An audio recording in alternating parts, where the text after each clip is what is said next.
January 26, 1996. Millionaire philanthropist John DuPont murders his protege, Olympic wrestler Dave Schultz, at Foxcatcher Farms.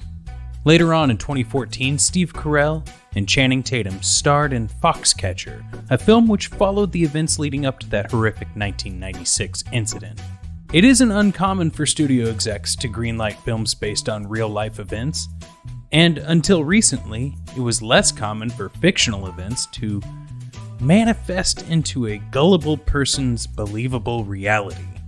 And although today's film partially uses that idea to successfully deliver a fun whodunit, the thought of new ideas has been lost on the movie-going public, taking a backseat while universe building slams its foot on the gas.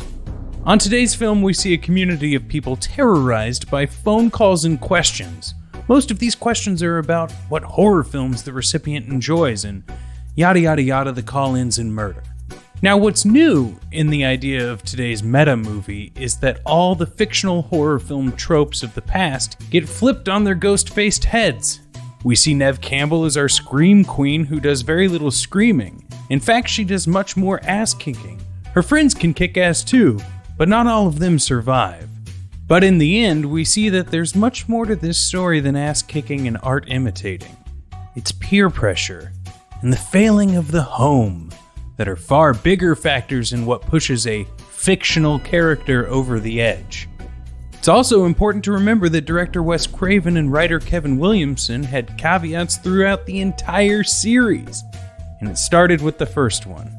And since 1996, we've seen that old Oscar Wilde quote, "Life imitates art far more than art imitates life," become truer and truer as we review this December classic, Scream. Hello?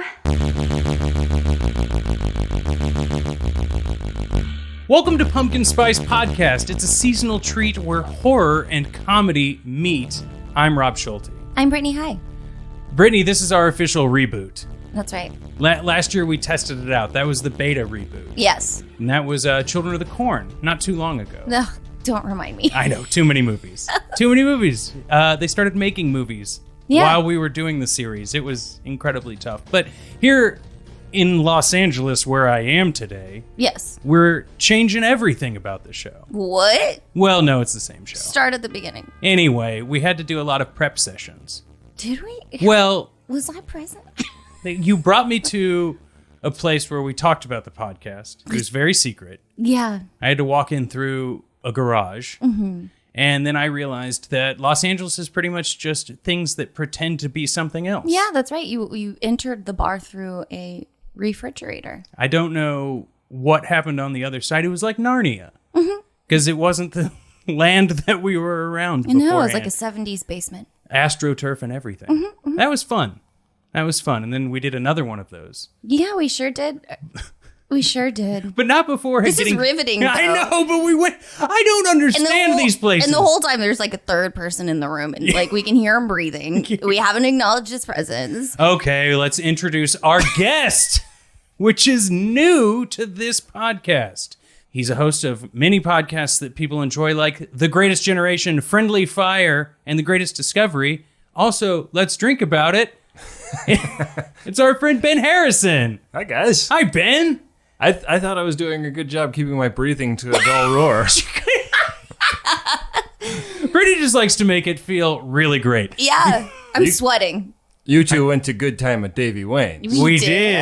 I decoded it from the description. Yeah. You entered the That could only be one of 4 or 5 bars. Yeah. I think the best thing about bars here is that every bartender only has one button on their shirt. That's what I'm learning. Low amount of flair. Yes. Man, I was at the bar and trying to order a drink, but then the bartender was using like a tiny dropper to drop like single drops into the drink, and I was cackling. I was looking over my shoulder, just cackling, and he asked me what I wanted to order, and I turned back, and he was like, "Never mind, you snooze, you lose." He moved on to the next person. Wow. I was like humbled. Well, I mean, you know what you do in that situation? You say, "Do you know who I am?" Oh.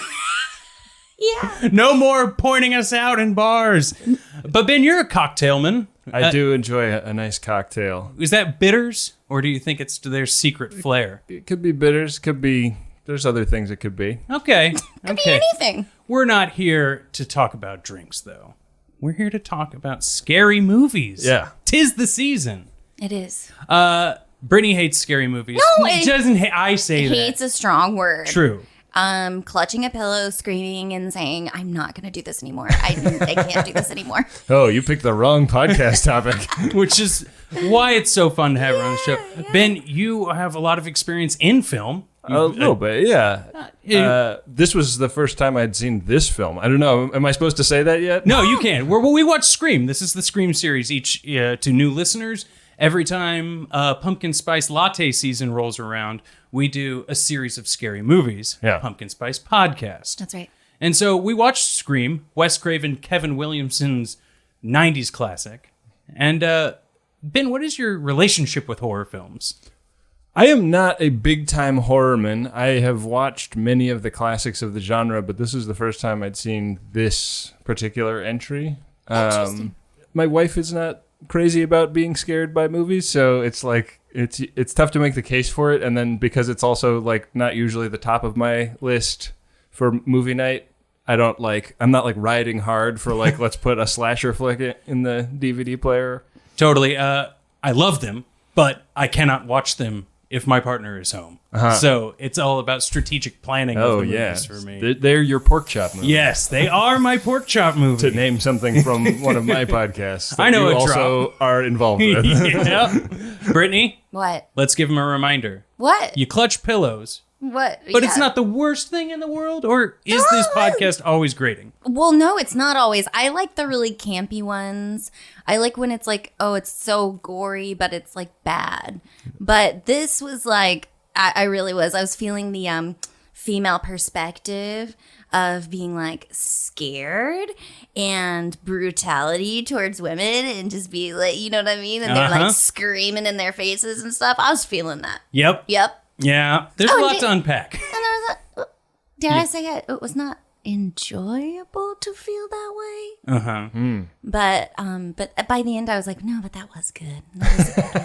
It's hard. Those are the weird waves in films like Why this. do you want to do this to yourself? I haven't. When you go to a theme park, is it like that with roller coasters? Like I hate it while I'm on it, and then I look back on it and think. When I was at Disneyland, I was on, or I guess California Adventure. Scariest roller coasters. No, in the they business. have they have the Guardians of the Galaxy. Have you been on that one? I have not been to Disneyland since I was like 9 years old. Well, you're missing out. It's Maybe. Let's see how the story ends first. But but this is like one of their scariest rides. They like drop you like 10 stories and bring you back up and drop you. And they stop in between, and I turned to my boyfriend and I said, "Is it over yet?" And then we drop again, and I'm like, "But it's over, right? Okay." Like, how much of this will I have to deal with? And the picture that they show you at the end, everyone's like, woo! And then it's me with actual sheer terror on my face. But I was like, that was really fun. But I could taste blood from all this screaming. And like, I had like made finger indentations in my palms. So, yes. Yeah. I wouldn't even get in line for that ride. Yeah. Like I would see it going up and down and I would say, not for me. Yeah. Too scary. Too scary. Well, at the end of this episode, we will relate how much Scream feels like that ride. Okay. Hello? Hello? Who is this? You tell me your name, I'll tell you mine. I don't think so. What's that noise? Popcorn. You making popcorn? Well, I'm getting ready to watch a video. Really? What? Oh, just some scary movie. You like scary movies? Uh-huh. You never told me your name. Why do you want to know my name? So I want to know who I'm looking at. Someone is playing a deadly game. It all began with a scream over 911. Someone who's seen one too many scary movies.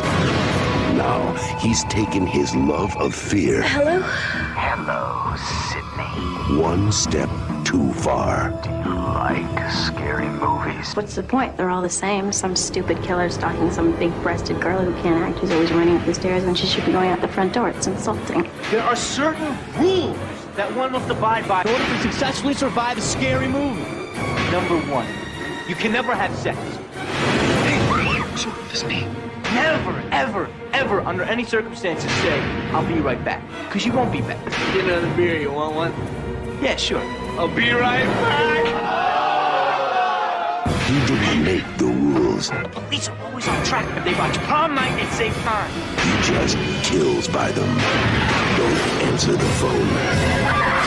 Don't open the door. Don't try to hide.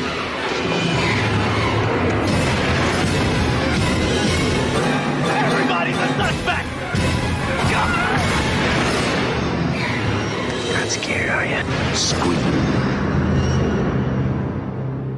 I want to get into just the user-submitted IMDb storyline to give anyone who doesn't want to watch the movie a little bit of a catch-up. You're welcome. I have learned through the Children of the Corn series that people like to listen to the podcast, the movies they don't want to watch on this series. Yeah. So, a year after her mother's death, Sydney Prescott and her friends started experiencing some strange phone calls. They later learned that the calls were coming from a crazed serial killer in a white-faced mask and a large black robe, and he's looking for revenge. His phone calls consist of questions, and the main one is, what's your favorite scary movie? Ending with bloody pieces and innocence and gross, and it's a scary movie. This gentleman's name is Joss, and he's only submitted storylines for 2 other movies on IMDb. What movies? Annabelle and The Babadook. Garfield. Okay. Yeah.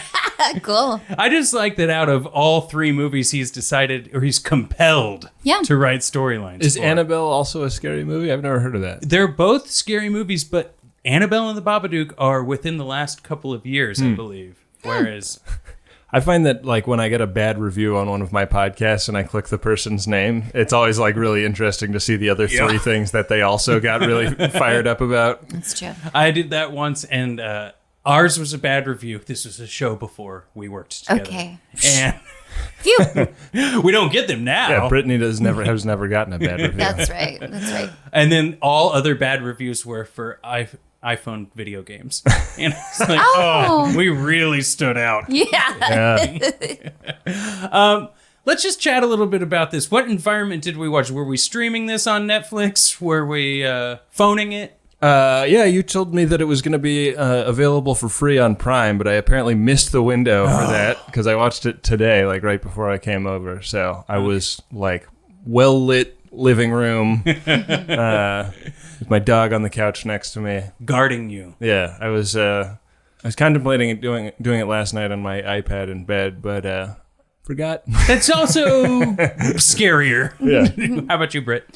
I watched it on Netflix. It was for free. Oh, it was on Netflix? Oh, man. Rob I really did you. blew it. He did you wrong. I did you dirty, Ben. I could have spent 30 seconds checking you got a butt. instead of $9 buying the movie. Oh no. Ben, I'll buy you lunch. Yeah. I woke up bright and early at 10 a.m. to watch this movie today. So all the lights were on. I did lock all the doors, just, Did you guys go watch this movie without me? Is that what's happening? Yeah. Yeah. Yeah, Brittany came over. Yeah. Okay, so standard way of watching it. Were there anything that blew you away from you hadn't watched before? You hadn't seen it in any living memory. I forgot everything except for the garage Oh, door. God. And so I was like, I do remember that. So I was fully prepared the entire time for that. For when to shield your eyes. Other than that, I forgot who the killer was. I forgot everything about it, to be honest. There was many scenes where I was like, I don't have any recollection. Courtney Cox. Yeah. It's Courtney. Courtney Cox. Arquette. Yeah, maybe we should just start jumping into these fun segments. Let's start with my favorite and yours, Cutting Class. It's just your favorite. Oh, yeah. Attention, faculty and students. You're suspended. Not until your grades improve. Cutting class. The school is closed. Well, that's kind of this podcast, Brittany. I've selected 3 fun factoids from this movie, selected from the internet. Just before we go much further, I'm really worried that Brittany is doing this under duress. Brittany, blink twice if you do not want to be here. I love the dynamic of our podcast. Compliment? Okay, if you want to hear the one that Brittany is super jazzed about, go listen to the TV show. She practically kicks me out of an airplane each episode. Yeah. We'll do cutting class. It's fun factoids. Brittany's safe. Ben is also safe, everyone. It's okay. Yeah. And we can defend each other if Rob pulls a giant knife out. Exactly. Which would not shock me. That's not a knife. Here's the first fact I found. The party scene near the end of the film runs 42 minutes long, and it was shot over the course of 21 nights, and it was known to the crew as the longest night in horror history. And I feel like that probably has like a double meaning because everyone was horrified they had to work on this shift for that long.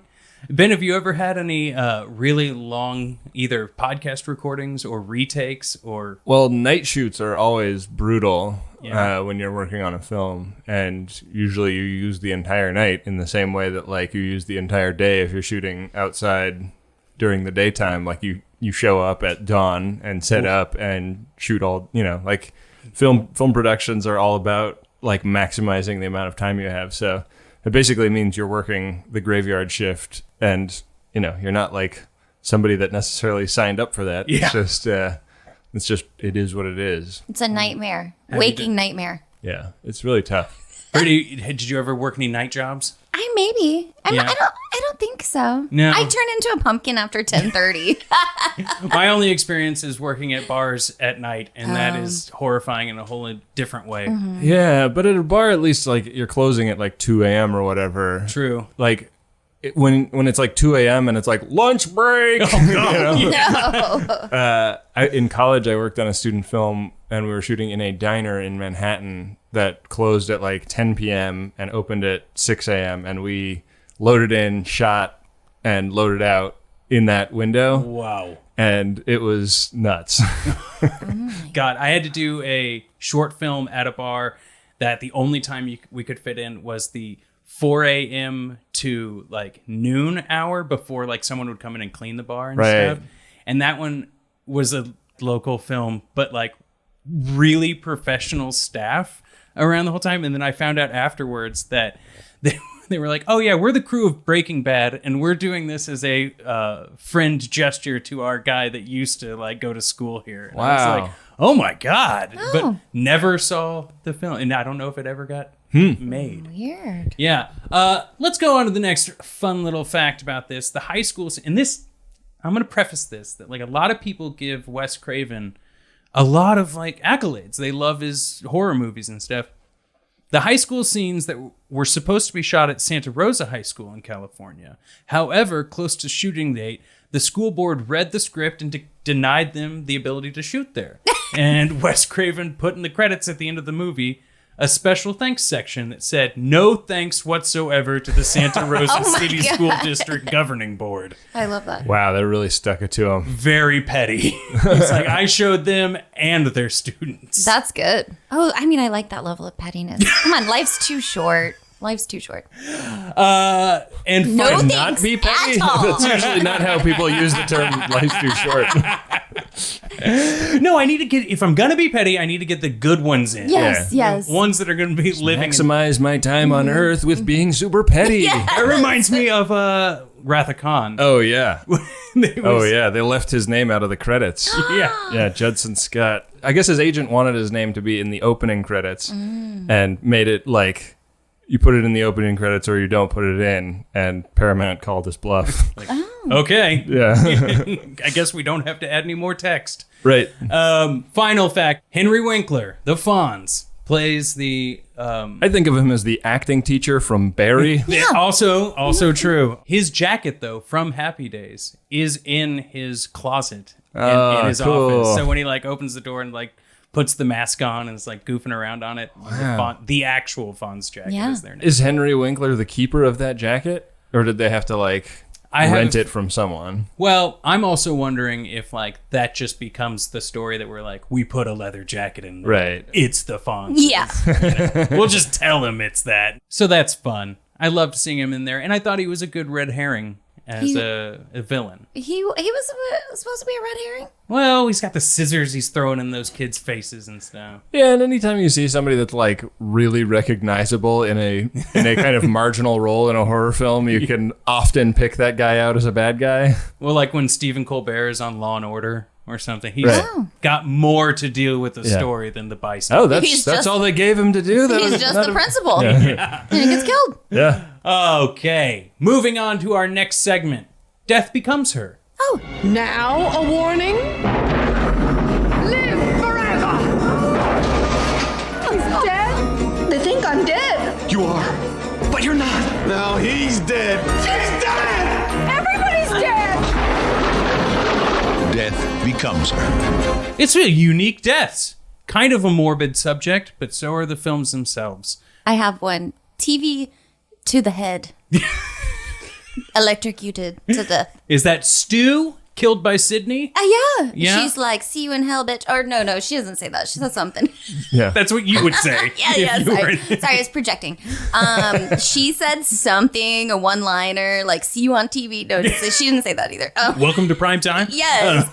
And she knocked the giant 90s TV onto his head, and she watched him as he, flailed being electrocuted. I didn't think you'd have enough time to waste by watching. Yeah, every time I was just like, what? But it's totally cool. Like, throw the TV and run. I kept screaming, like, but run. Anyway. A lot of dilly-dallying in this movie. Yeah. Too much. Yeah. And green suits. Oh, wait, no, only one of those. Ben, how about you? Was there a particular one that jumped out to you? The death was pretty good. The for the camera guy, but then when Courtney Cox discovers him, and it's like a physics joke, like she doesn't realize that he's on top of the van until she hits the brakes and his body slides forward onto the windshield. That also comes with the what's on this glass. She doesn't do the math on the blood all over the windscreen. But I gotta get out of here. Yeah. And she's like, sorry, but will you get off of my fucking windshield? She's a very mean person. She's in a lot certain of this. kind of person. There you go. For sure. Is this a pre-Friends, concurrent with Friends, or post-Friends? Yeah. Concurrent. So this is 96. Okay. So they probably were just each making $1 million an episode at this point. Yeah. Wow. But it is where her and David Arquette met for the first time. Yeah. I was Sparks really fly. surprised that you didn't include that in the fun factoids. Well, sometimes you got to pepper them in later in the episode. Oh. My unique death Becomes Her, is Drew Barrymore's death, the character of Casey, because watching it again now, in my years, like I'm 27, and it struck me as how real it was, and it was very frightening, and that whole cold open was terrifying in a way that like the rest of the movie was kind of campy and silly, and the way the ghost face monster like moved was so real. It was like a person in a costume rather than like a Michael Myers or whatever. Right. So that one in a much creepier way was the one that really stuck out to me. But I award everyone 20 points. And we all did great on that segment. I didn't know that this was for points. Yeah, I would have tried harder. No, everyone's great. Brittany, what do we got on the next segment? Maniac? Yeah. Oh, dear. Maniac. It will tear the life out of you. And this is just the craziest thing, a character or a situation that jumps after. Like, what the hell is that? And mine, I got to go with Ghostface in the bathroom. Like, how long was he just waiting in that stall? Oh, the bathroom stall. Yeah, also, at school. California public school has at least 4 different bathrooms, I'm guessing. Yeah, he really got lucky that she was the last one in there. Yeah, right before they shut school down for the day. Yeah. How about you, Ben? Jamie Kennedy's like outburst at the video store. Halfway through the movie, he starts like yelling all this crazy shit about like his theory about the killer. And it's a very crowded, like, blockbuster video type environment. And in soft focus in the background of one of these shots is just like a blonde woman who's just kind of like interestedly listening. And then just shakes her head and walks out of frame. And I really liked like the idea that this town is gripped by the horror of this rampaging killer.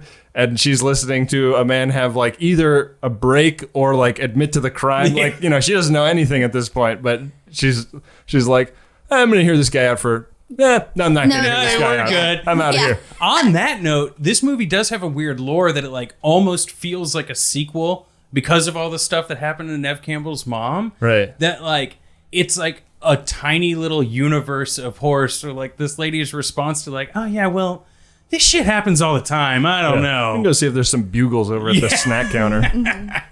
Brittany, how about you? Craziest thing. Craziest. Drew Barrymore's wig was so bad. I was like, how dare they do that? Like, they didn't have the budget. They have all these, like, mega stars in it, and they can't get that girl a decent wig. Man, Skeet I didn't know Ulrich. Drew Barrymore was an Orthodox Jew. Another thing, though, and I don't know where this fits in, but it needs to be said. Why didn't we, like, the janitor who's dressed up as Freddy Krueger, and he's, like, cleaning in the Named hallway? Fred. Yeah, named Fred. I was just like, what a weird... Played by Wes Craven. Oh, well, now that In makes a sense.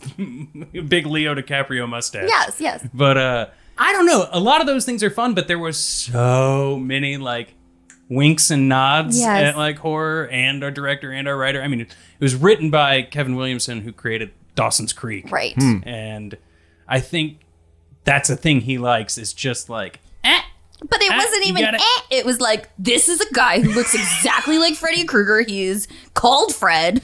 And played by our director who created him. Yes. Okay. That makes sense. Too much. You hear that out there? No, I didn't say it was too much. I just said I'm sorry. It bears saying once. All right. Speaking of saying once, it's our favorite segment of the entire show. My favorite. It's my least favorite. Ben, was there something that was like really out of touch or of its time that's jumped out to you? One thing that really caught my attention was the like snack and cereal culture of this film. Like, there are boxes of cereal on basically every counter that you see. And it's like puffins. Like, that's not a product placement. Like, definitely Barbara's Bakery didn't like give the production $50,000 to put a box of cereal in the Drew Barrymore scene. But I was like, was this like a different time snack wise? Like, was everybody always sticking their hand in a bag of Tostitos or Cheetos? Like, it just seemed like the movie had something that it really wanted to get off its chest about snacks. Yes. And it didn't ever come out and say it explicitly, but I was like, every scene is kind of about snacks first and then like murder second. Yeah. Well, I was distracting this time when I watched it, when there's that really just uncomfortable scene between Skeet Ulrich and Matthew Lillard when they're cutting themselves. Yeah. In front of just like popcorn and movie theater snacks, I guess, at that point. Now I'm gonna have to go back and see all of the puffins. Yeah, and then she calls the camera guy fat in one scene, and then in the next scene he's eating baked tortilla chips, like low fat tortilla chips. Yeah. Oh, lean at the time. Yeah, maybe. Yeah, Brittany, how about you? I like that they called cell phones cellular. Because they're just like, I need to borrow your cellular. It was before we had a name for it. Also, you could clone them. I don't know if that was related to the sheep technology or just the data. Was that the number? Yeah. Is that what it did? So it just made someone else look like someone else was calling? Oh. It was a speculation. It kind of, it was one of those things where I wasn't sure if they were saying that actually happened or if they were just wondering if it happened. They didn't understand the technology. But in like spy movies, that happens all the time, right? Like this phone will get a call whenever he gets a call or whatever. And also the voice technology box voice changer thing was super advanced. Yeah.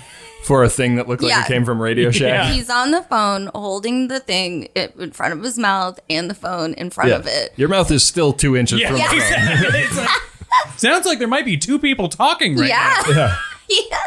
I really Henry Winkler being like the principal that loves you was very uncomfortable to watch at times, just because I've never had a teacher, or I've never had that teacher that's just like, I care about you. And so by seeing that, but also him like touching her face. Yeah, he gets his fingers on Nev Campbell's chin, and I'm like, I don't know about this. And it almost immediately cut to a scene where he's like making an announcement across the school where he's like, remember, your principal loves you. Yeah. It's like, I could use that validation. So you heard it here first. Henry Winkler is canceled. But only in 96. He's made his comeback. It's fine. He's apologized. All right.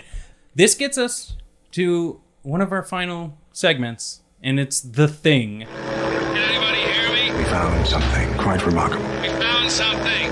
Is this dork made of orange rock like the rest of his body? The Thing. It's our big takeaway from the movie. What is that one thing that if you're going to a dinner party and this movie comes up, your talking point? Brittany, do you want to go first? You know, I have something that's just like written in stone. There's no other question. The one little tiny mention of Richard Gere and the Gerbils, I was like, what's that? And my boyfriend's like, oh, you haven't heard that? And then I was like, spent the next like 15 minutes like Googling it, Snopesing it. How did I miss that? Wow. That's so weird. But the thing is, I was just like, what are you saying? Like, hold on. Pause. What are you talking about? What are you saying? I didn't even know that was a thing. It's specifically Richard Gere. I'm like, I thought Richard Gere was untouchable, but all this time, there's what? It's been living in the ether, Brittany. No, everybody knows but me. Is there a Rod Stewart stomach pumping reference in Scream 2? Oh, I guess we'll have to wait and find out. That's how you escalate. Yeah, exactly.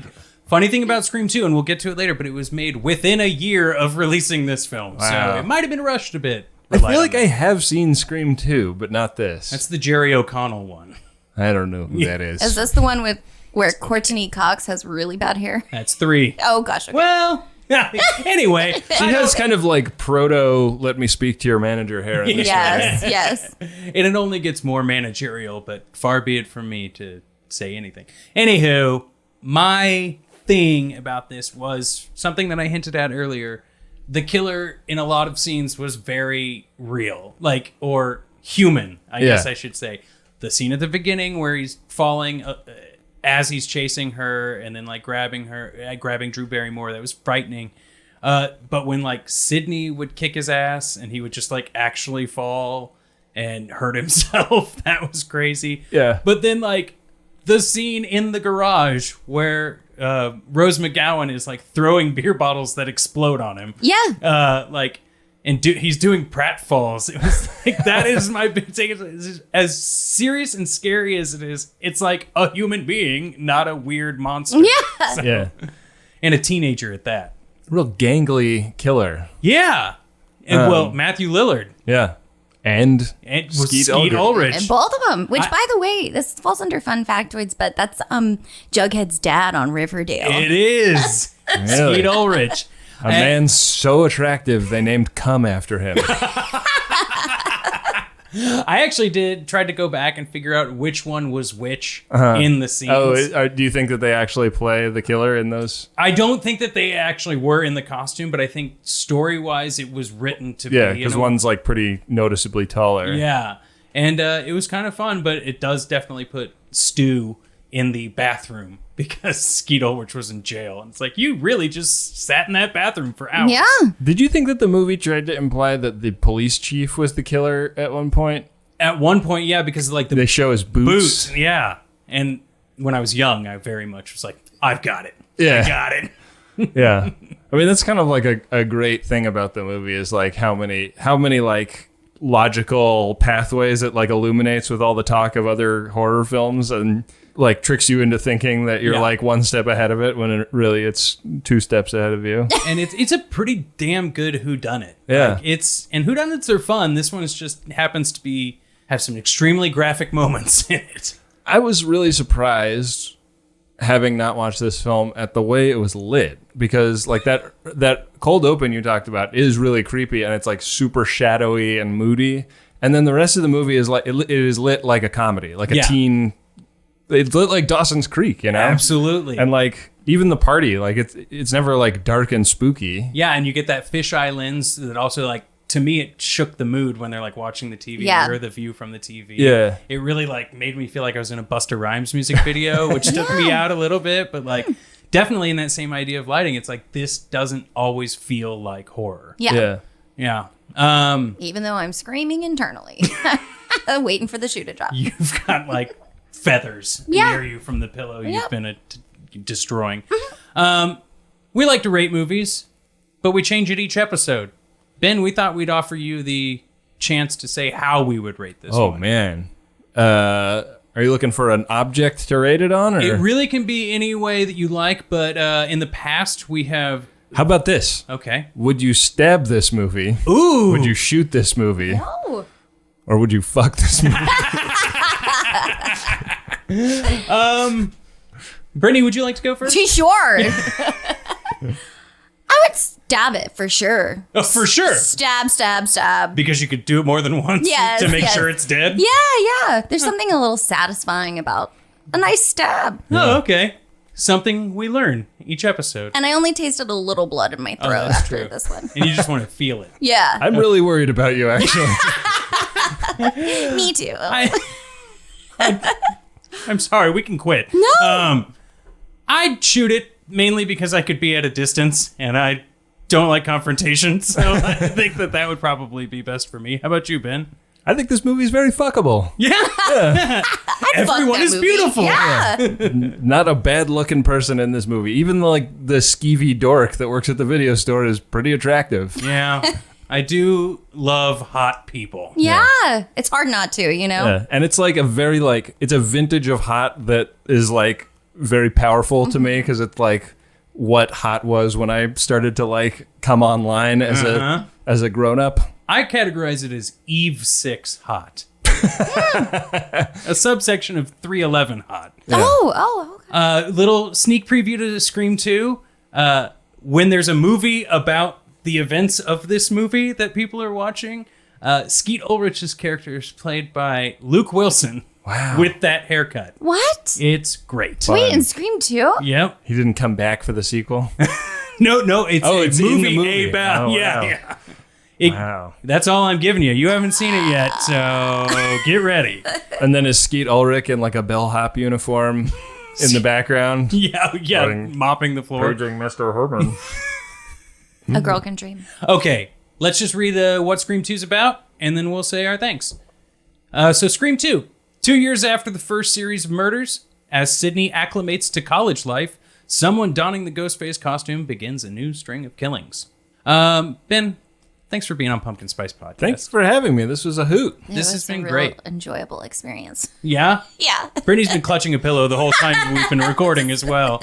Brittany's got the scariest shirt of any of us. That's true. She's got the Gravedigger Monster Truck shirt. Okay, I got carbon monoxide poisoning. That's a fear for us all. Yeah. Ben, is there anything you'd like to plug? Listen to my podcasts, The Greatest Generation, Greatest Discovery, and Friendly Fire. And Rob is the producer on Greatest Discovery and Friendly Fire. So he reminds us on a two daily reasons basis to listen to them. And yeah, Well, thanks thank for you, Ben. having me, guys. This was a hoot. Yeah, this is great. It's not often that I get to be in Los Angeles, so you all being here in this room is really special. So, thank you. I feel like we had a moment. Hey, I'm trying to make it happen. It feels that way to me. Brittany, we just have a couple of business to get through. I want to thank Jeremy Siegel for the theme music. I want to thank him as well. He's also a friend of DeSoto, I've learned. Hey, Yeah. that's great to hear. You can follow us on Twitter. If you're tweeting about the show, please use the hashtag PinkJeans. They should leave us, what? I like minimum 5 stars. Minimum 5 stars. I don't care where you're from. Just leave us 5 stars. Don't leave 5 stars. I'm going to fucking come and find you. Yeah, and thank you've you. heard how threatening, like, we all are on this podcast. Yeah. So be careful. This is a murder-based podcast, so just... I'll stab you. I'll tell you what the unique one is here. But anyway, we've also got a discussion group that you can join on Facebook. We will see you in a couple of weeks where Brittany and I take on Scream 2. Sorry. Not a ton of actual screaming in this movie.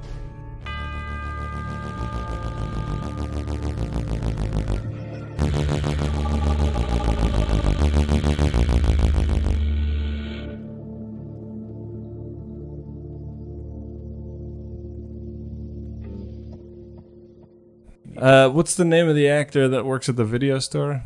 Oh, Jamie Kennedy? Jamie Kennedy, right? Yeah. Oh, that's Jamie Kennedy.